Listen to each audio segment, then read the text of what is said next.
Hello, welcome you all in Shivanya classes digital platform. Myself Mr. Kishore Kanse, M-Pharm Pharmaceutics. Today we are going to discuss about the topic solid state. In previous lectures we discussed about the first 5 points. Today we are going to discuss a density of unit cell. There are 3 types of simple cubic unit cell or cubic unit cell. Simple cubic unit cell, body centered cubic unit cell and the face centered cubic unit cell. One by one आपण प्रत्येकाची density बघणार आहोत. पहिला कुठला type आहे simple cubic unit cell. इथे diagram दिसते. Diagram मध्ये काय दाखवलाय तर simple cubic unit cell. Simple cubic unit सेलच्या प्रॉपर्टीज काय आहेत? एज लेंथ कशा असतात? A is equal to b is equal to c आणि अँगल्स कशा असतात? Alpha is equal to beta is equal to gamma which is 90 degree. ह्याच्या आधी आपल्याला एक गोष्ट काढायला लागेल जे आपण मागच्या व्हिडिओमध्ये पाहिली. Number of atoms present in simple cubic unit cell. किती ॲटम्स असतात? कॉर्नरला 8 पॉईंटने मिळून हा युनिट सेल तयार झालेला असतो. कॉर्नरचा जो ॲटम आहे तो 1/8 भाग हा युनिट सेलमध्ये आलेला असतो. म्हणजे एक ॲटम 8 युनिट सेलमध्ये मिळून शेअर झालेला असतो. म्हणजे प्रत्येक युनिट सेलमध्ये त्याचा किती भाग असेल तर 1/8. 1/8 भाग असलेले असे किती ॲटम आहेत तर 8 आहेत. म्हणून 1/8 गुणिले 8 टोटल नंबर ऑफ ॲटम्स किती येतात तर 1 येतो. ही एक पहिल्यांदा इन्फॉर्मेशन माहित पाहिजे आपल्याला. दुसरी गोष्ट काय, युनिट सेलचं व्हॉल्यूम काढचा फॉर्म्युला माहित पाहिजे. युनिट सेलचं व्हॉल्यूम काढण्याचा फॉर्म्युला काय आहे तर ए गुणिले ए म्हणजेच काय, लांबी गुणिले रुंदी गुणिले उंची म्हणजेच ए क्यूब. आता ह्या दोन गोष्टी माहित असतील आपल्याला तर आपण त्याच्यावरून काय काढू शकतो, पॅकिंग इफिशियन्सी काढून घेऊ शकतो. तर पॅकिंग इफिशियन्सीचा पण फॉर्म्युला माहित पाहिजे. पॅकिंग इफिशियन्सीचा फॉर्म्युला इथे दिलेला आहे बघा. Packing efficiency is the volume occupied by particle in unit cell divided by total volume of unit cell. आता volume occupied by particle in unit cell म्हणजे काय तर जेवढे ॲटम्स युनिट सेलमध्ये आहेत त्यांचं व्हॉल्यूम आणि total number of volume in unit cell म्हणजे काय तर युनिट सेलचं व्हॉल्यूम. मग इथं एका ॲटमचं व्हॉल्यूम किती येतं तर 4/3 पाय आर क्यूब येतं आणि युनिट सेलचं व्हॉल्यूम किती येतं तर ए क्यूब येतं. मग याच्यावरून आपण ह्या दोन्ही व्हॅल्यू काढणार आहे. या दोन्ही व्हॅल्यू फॉर्म्युल्यामध्ये भरणार आहे आणि त्याची पॅकिंग इफिशियन्सी काढणार आहे. आता volume occupied by particle in unit cell, एका पार्टिकलचं व्हॉल्यूम किती आहे 4/3 पाय आर क्यूब. आता सिंपल क्यूबिक मध्ये पार्टिकल्स किती आहे एकच आहे. म्हणजे वरची व्हॅल्यू आपल्याला मिळाली. काय वरची व्हॅल्यू आहे 4/3 पाय आर क्यूब. आता आपल्याला total volume of unit cell काढायचे जे की आहे ए क्यूब. आता इथं बघा एका ॲटमचं काय व्हॉल्यूम आहे 4/3 पाय आर क्यूब आणि आपल्याला व्हॉल्यूम ऑफ युनिट सेल काढायचे जे काय आहे ए क्यूब आहे. आता ए क्यूब काढण्यासाठी पहिल्यांदा आपल्याला ए काढावं लागेल. तर ए बरोबर काय आहे, ए म्हणजे एज लेंथ, तर आर म्हणजे काय ॲटमचा रेडियस. मग ए मध्ये किती आर असणार आहेत तर 2 आर आहेत. इथून दिसतंय इथून 1 आणि इथून 1 म्हणजे ए बरोबर काय येणार 2 आर. मग ए क्यूब बरोबर काय येणार 2 आर क्यूब म्हणजे ए क्यूबची व्हॅल्यू काय आली 8 आर क्यूब आणि ॲटमचं व्हॉल्यूम काय आलं 4/3 पाय आर क्यूब. आता ह्या दोन्ही व्हॅल्यू फॉर्म्युल्यामध्ये टाकायचं. वर टाकायची 4/3 पाय आर क्यूब, खाली टाकायची 8 आर क्यूब आणि हे सॉल्व्ह केलं आणि इंटू 100 हे सॉल्व्ह केल्यानंतर काय येतं π/6 इंटू 100 आन्सर येतं आणि पॅकिंग इफिशियन्सी येते 52.36%. म्हणजे एका युनिट सेल क्यूबमध्ये 52.36% काय असतात तर पार्टिकल्स असतात आणि राहिलेलं काय असतं, राहिलेलं असतं एम्प्टी स्पेस, अनऑक्युपाइड स्पेस. मग अनऑक्युपाइड स्पेस कसा काढायचा 100 - 52.36 that is 47.64 empty space is present or void volume. तर याला म्हणतात पॅकिंग इफिशियन्सी आणि density of simple cubic unit cell. तसंच आपण आता सेकंड बघणार आहोत. सेकंड काय आहे density of body centred cubic unit cell. आता या ठिकाणी आपल्याला काय लागणार आहे, परत आपल्याला पॅकिंग इफिशियन्सीचा फॉर्म्युला माहित असावा लागणार आहे जो की काय आहे density volume of atoms or density of atoms in a unit cell divided by volume of unit cell. आता ॲटमचं व्हॉल्यूम काढायला लागेल, युनिट सेलचं व्हॉल्यूम काढावं लागेल. ॲटमचं व्हॉल्यूम किती आहे, फॉर्म्युला काय आहे, 4/3 पाय आर क्यूब. हा फॉर्म्युला कशाचा आहे, एका ॲटमचं व्हॉल्यूम येतं. आता आपल्याला ठरवावे लागेल की ॲटम्स किती आहेत. आता किती ॲटम्स आहेत, सिंपल क्युबिकमध्ये किती होते, कॉर्नरचे फक्त 8 होते बरोबर. मग 8 गुणिले 1/8 किती होता, कॉर्नरला एक ॲटम असणार आहे. आणि यामध्ये बॉडीमध्ये एक ॲटम आहे, म्हणजे 1 आणि 1 किती ॲटम झाले तर 2 ॲटम झाले. मग 4/3 पाय आर क्यूबला 2 मल्टिप्लाय केलं तर 8/3 पाय आर क्यूब ही व्हॅल्यू कशाची मिळली, volume of atoms or particles in a unit cell. मग ती इथं अंशामध्ये लिहिली. तर पुढं आपल्याला काय काढायचं आहे, दुसरी व्हॅल्यू आपल्याला काय काढायचं तर volume of unit cell. Volume of unit cell काय, a multiplied by a multiplied by a म्हणजेच काय तर ए क्यूब.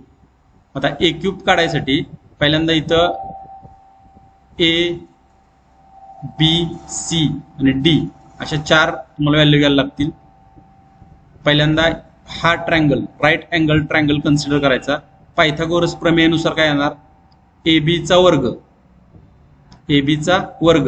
बरोबर ए सीचा वर्ग अधिक बी सीचा वर्ग. ए सी काय आहे, ए सी आहे edge length that is a. B C काय आहे, another edge length which is also a a. So it is a square plus a square 2a square. तुम्हाला काय मिळालं, ए बी स्क्वेअर मिळालं किंवा बी स्क्वेअर मिळालं. आता आपल्याला एडीची व्हॅल्यू काढायची. परत राईट अँगल ट्रायंगलला एडीचा वर्ग बरोबर काय आलं, ए बीचा वर्ग अधिक बी डीचा किंवा डी बीचा वर्ग. ए बीचा वर्ग किती आहे, जी व्हॅल्यू आपण वर काढलेली आहे 2a स्क्वेअर ती इथं फॉर्म्युल्यामध्ये भरली. बी डीचा वर्ग, बी डी किती आहे तर ए आहे, ही व्हॅल्यू आपण भरल्यानंतर काय येतं 2a square plus a square is equal to 3a square. 3a square म्हणजेच आता काय आलं तर एडीचा वर्ग आला. आता एडी बरोबर काय, इथून जे इथपर्यंत हा काय आहे, एका पार्टिकलचा रेडियस आहे. इथून ते इथपर्यंत काय आहे, हा दुसऱ्या पार्टिकलचा रेडियस आहे. आणि हा जो पूर्ण आतला पार्टिकल आहे त्याचे 2 रेडियस येणार बरोबर. इथून इथपर्यंत एक रेडियस, इथून इथपर्यंत एक रेडियस, म्हणजे टोटल एडी मध्ये रेडियस किती येणार, 4 येणार. म्हणजे eddy is equal to 4r. मग सी इज इक्वल टू काय येणार तर C is equal to 4r येणार. मग ए इज इक्वल टू काय येणार, मग सी इज इक्वल टू, आता सी स्क्वेअर काय आहे 3a स्क्वेअर आहे. मग सी इज इक्वल टू काय येणार √3a येणार, इथं लिहिलंय. आणि सी इज इक्वल टू काय आहे as per the diagram 4r आहे. म्हणजे √3a is equal to 4r. याच्यावरून ए ची व्हॅल्यू काढली 4/√3r. ह्याच्यावरून ए क्यूब काढायचा की जो येतो 64r³ डिवायडेड बाय 3√3. आता ही जी व्हॅल्यू आहे ती व्हॅल्यू तुम्हाला मिळाली व्हॉल्यूम ऑफ युनिट सेल. आणि ही जी व्हॅल्यू आहे ती तुम्हाला मिळाली volume of atoms present in unit cell. त्याला डिवाइड केलं, मल्टिप्लाइड बाय 100 केलं तर पॅकिंग इफिशियन्सी येते 68.04%. 100 मधून 68% वजा केल्यानंतर अनऑक्युपाइड व्हॉल्यूम किती येतं तर ते 32. म्हणजे सिंपल क्युबिकची पॅकिंग इफिशियन्सी किती होते आपण बघितलं 52%. आणि बॉडी सेंटर्ड क्युबिकची पॅकिंग इफिशियन्सी किती आहे तर 68%. व्हॉल्यूम सेम आहे, जास्त जेवढी पॅकिंग इफिशियन्सी असेल तेवढं त्याचं पॅकिंग इफेक्टिव्ह असणार आहे. आता तिसरा type, density of face centred cubic unit cell. Cubic unit सेलचे 3 टाईप होते. पहिला होता सिंपल क्युबिक, दुसरा होता बॉडी सेंटर्ड क्युबिक आणि तिसरा आहे फेस सेंटर्ड क्युबिक. आता आपण तिसरा टाईप बघणार आहोत, face centred cubic unit cell. जसं पहिल्या 2 टाईपमध्ये ज्या गोष्टी माहीत पाहिजेत त्याच गोष्टी आपल्याला तिसऱ्या टाईपमध्ये माहीत पाहिजे. पहिलं तर काय माहीत पाहिजे, पॅकिंग इफिशियन्सीचा फॉर्म्युला माहीत पाहिजे. Volume occupied by atoms in unit cell divided by volume of face centred cubic unit cell. आता हे काय येतं, हे येतं ए क्यूब आणि वरच्या एका ॲटमचं व्हॉल्यूम काय येतं तर 4/3 पाय आर क्यूब. त्यानंतर गोष्ट आपल्याला काय माहित पाहिजे, युनिट सेलमध्ये किती ॲटम्स आहेत ते आपण डायग्रामवरून पाहूया. आता या युनिट सेलमध्ये किती ॲटम्स आहेत, जसं की सिंपल क्युबिकमध्ये बॉडी सेंटर्ड क्युबिकमध्ये होते तसंच कॉर्नरला किती ॲटम्स आहेत तर 8 ॲटम आहेत. प्रत्येकाचा शेअर किती आहे 1/8 आहे. म्हणून 8 multiplied by 1/8 total number of atoms किती झाले, कॉर्नरचे 1. आणि फेसेस किती असतात युनिट सेलला, बाजू किती असतात 6 असतात. प्रत्येक बाजूचा जो ॲटम आहे तो 2 युनिट सेलमध्ये शेअर झालाय. म्हणजे एका युनिट सेलमध्ये किती ॲटम असणार, फेसचा 1/2 असणार. असे 1/2 ॲटम असलेले 6 फेसेस आहेत. म्हणजे 6 मल्टिप्लाइड बाय 1/2 किती येणार ते 3 येणार. मग टोटल नंबर ऑफ ॲटम्स किती झाले, कॉर्नरचा 1 आणि फेसेसचे 3 म्हणजे टोटल ॲटम झाले 4. आता एका ॲटमचं व्हॉल्यूम किती आहे तर 4/3 पाय आर क्यूब हे एका ॲटमचं व्हॉल्यूम झाले. एफसीसी युनिट सेलमध्ये किती ॲटम असतात 4 ॲटम्स असतात.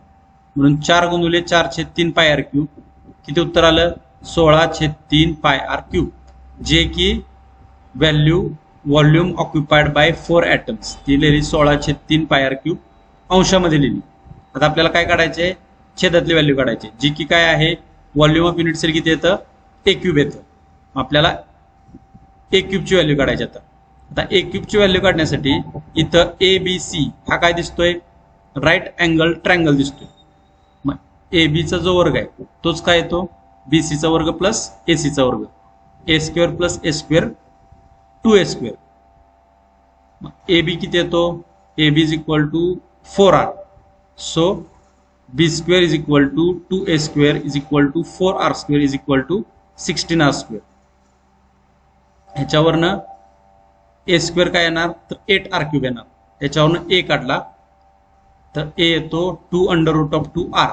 त्याचा क्यूब केल्यानंतर A क्यूबची व्हॅल्यू येते 16√2R³.